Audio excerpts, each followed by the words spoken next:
2016 में जो बेंचमार्क बना कि टेक्निकल के साथ में आपको नॉन टेक्निकल भी पढ़ना पड़ेगा, ये 2016 से एस्टेब्लिश होना चालू हुआ। 2016, 17 ड्राई चला गया, 18 तक वो पैटर्न बन चुका था और 18 में चुनाव के बाद कई सारी वैकेंसीज आनी शुरू हुई। ठीक, तो हमसे जो स्टूडेंट्स 2016 से लेकर के 18 के बीच मिले, उनका प्रॉपर तैयारी एज पर द सिलेबस और एज पर हमारी स्ट्रेटजी ये 2018 में शुरू हुआ। कब शुरू हुआ बोलिए? 2018 से बच्चों ने तैयारी की शुरुआत प्रॉपरली की और 2018 में हम लोग भी संकल्पित हुए इस चीज को लेकर के कि ये सिलेबस है, इनको इस तरीके से पढ़ाना है, तब जाकर के सिलेक्शन मिलेगा।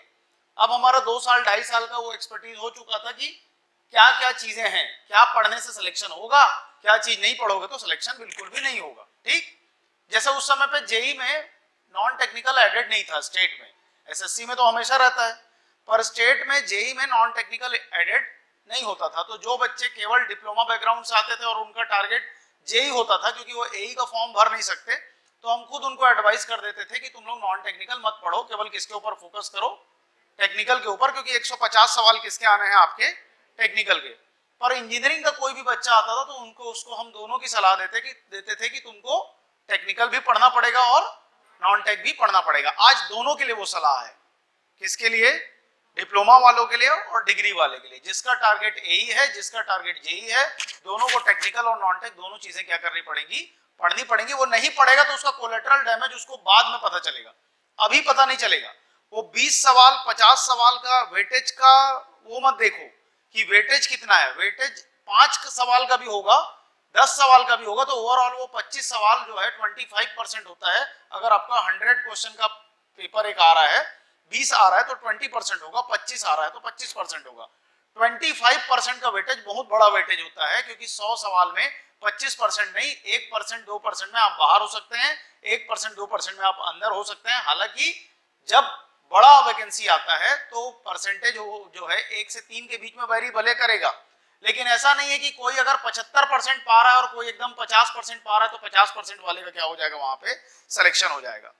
मुद्दा ये है कि जिन बच्चों ने 2018 से स्ट्रगल करना शुरू किया, उन बच्चों को 2018, 19, 20, 21 और 22 तक कोई बम्पर वैकेंसी नहीं मिली थी। मिलती रही वैकेंसी, एई की वैकेंसी आई। तो एई में होता है, एक्चुअली क्या होता है ना, एई से बच्चे डरते हैं कि उसमें टेक्निकल भी पढ़ना पड़ेगा, नॉन टेक भी पढ़ना पड़ेगा। बल्कि वास्तविकता यह है कि एई में जेई की तुलना में कंपटीशन कम होता है। क्यों कम होता है? क्योंकि आधी जनता नॉन टेक्निकल तैयार करके बैठी ही नहीं है। जिसका दोनों पेपर तैयार हो, ऐसे लोगों की संख्या बहुत क्या होती है? कम होती है। और वो विजन देखने वाले कम लोग होते हैं कि मेरे को जेई नहीं बनना है, मेरे को क्या बनना है? एई बनना है। पहले दिन से जो टारगेट कर लेगा उसका जेई कैसे निकलेगा उसको पता नहीं चलेगा। इसलिए ऑलवेज टारगेट एई। अगर आपके पास क्या है? डिग्री है। डिप्लोमा है तो आप नहीं कर सकते, लेकिन डिग्री है तो आपको क्या टारगेट करना चाहिए? एई। और टारगेट करने का तरीका यह है कि आपको दोनों पेपर को क्या करना चाहिए? तैयार करना चाहिए। 2018 से स्ट्रगल करने वाले बच्चों की जर्नी के ऊपर एक ब्रेक या एक फुल स्टॉप लगा। फुल स्टॉप लग गया अगर उन लोगों ने 2020 और 21 में आया हुआ स्टेट इंजीनियरिंग सर्विसेज क्या कर लिया? क्रैक कर लिया। कई ऐसे बच्चे हैं जिन लोगों ने जेई क्रैक नहीं किया, सीधे क्या किया?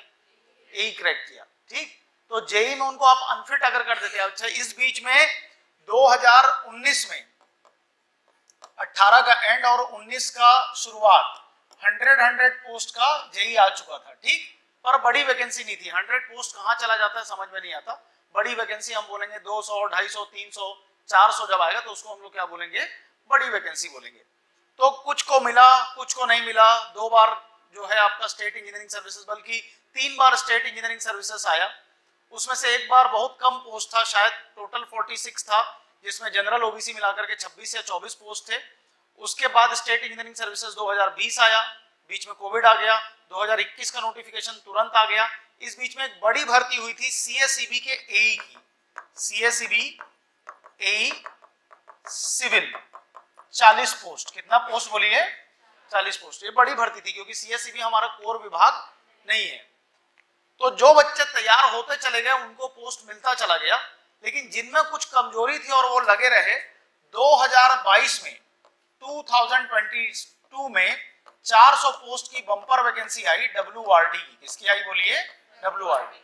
अभी भी आप देखना कई लोगों का जो है वेटिंग क्लियर हो रहा है, ज्वाइनिंग मिलती चली जा रही है। जिन लोगों ने एई के कारण पोस्ट छोड़ा या किसी वजह से पोस्ट छोड़ा तो पीछे का जो है वो क्लियर होता चला जा रहा है।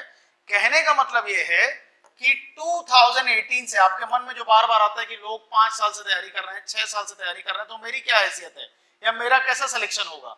2018 वाले जितने बच्चे थे जिन लोगों ने प्रॉपर संघर्ष किया, उनमें से 90 से 95% जिन लोगों ने तैयारी नहीं छोड़ी और जो लगे रहे वो सेलेक्ट हो चुके हैं और वो अब कंपटीशन की रेस में शामिल नहीं है। अब हम चैप्टर 2 चालू करते हैं।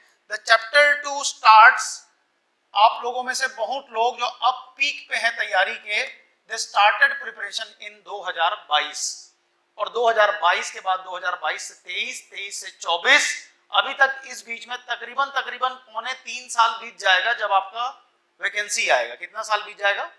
अगर फरवरी मार्च में पेपर हुआ, मान लीजिए फरवरी मार्च में पेपर हुआ जैसे कि संभावना दिख रही है, तो 3 साल बीत जाएगा क्योंकि मार्च में नोटिफिकेशन आया था WRD का 400 पोस्ट का।